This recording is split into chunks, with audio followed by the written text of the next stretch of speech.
كفتيل شمعة مرت بقربها الريح، أن تكون شريدا كورقة وأنسخك في عز الخريف شجرة،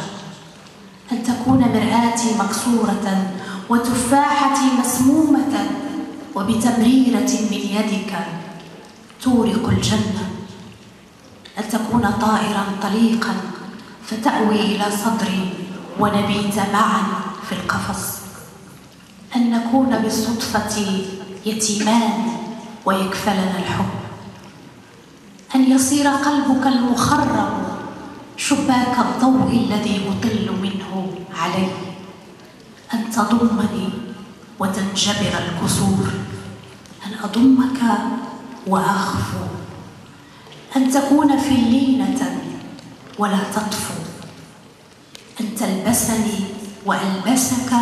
ولا نبلى، أن تكون كل الطيور رهن يدي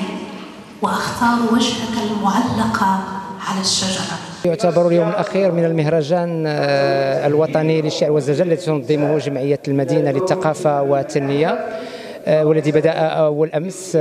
بجلسة افتتاحية شارك فيها العديد من الشعراء والزجالين. شخصيا أعتبر هذا المهرجان من المهرجانات الرائدة والقوية في جهة طنجة تطوان الحسيمة وخاصة في مدينة طنجة،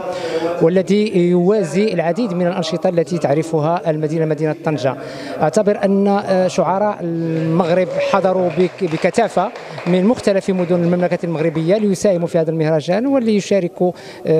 ساكنة طنجة في هذا العرس الشعري والزجلي، وشخصيا أعتبره من المهرجانات التي يجب أن يهتم بها ويجب أن تدعم من طرف جميع الجهات وخاصة الجهات الثقافية والإعلامية بهذا الوطن وخاصة بطنجة المدينة التي تحتضن هذه الدورة الرابعة من هذا المهرجان. وشكرا لك.